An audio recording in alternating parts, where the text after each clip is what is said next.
Anak, bakit hindi ka pumapasok sa school? Ayoko pumasok, Nay. Ayoko pumasok. Anak, ano ba kasi nangyayari sa'yo? Binubuli ka ba sa school? Ha? Sabihin mo sa akin yung totoo. Nandito si nanay, makikinig sa'yo. Kasi, Nay, binaaboy ako ni Sir. Sir? Excuse me, sir? Oh, Marvin, bakit ka nandito? Sir, please naman po, sir. Oh, huwag niyo naman po akong ibagsak. Promise po, gagawin ko po yung lahat ng ipapagawa niyo po. Sure ka? Gagawin mo ang lahat?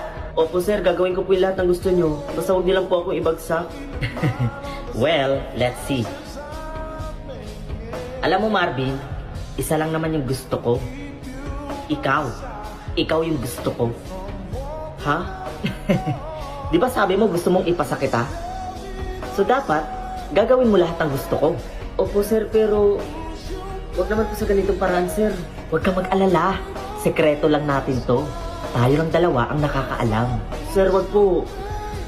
Wag po sa ganito, Sir. Huwag kang mag-alala. Sandali lang to. Sir, wag po. Maawa ka po sa akin.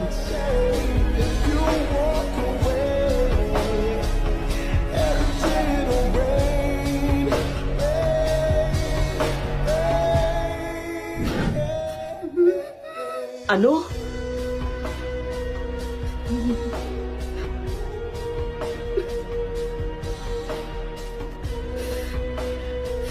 Namiya ka?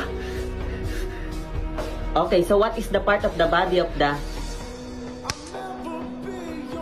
Hayop ka? Paano mo nagawa to sa anak ko? Ha? Teacher ka pa naman? Demonyo ka? Ha? Ano po pinagsasabi niyo? Huwag ka na magbaang-maangan pa. Sinabi na sa akin lahat ni Marvin. Hayop ka. Manyakis kang hayop ka. Ipakukulong kita.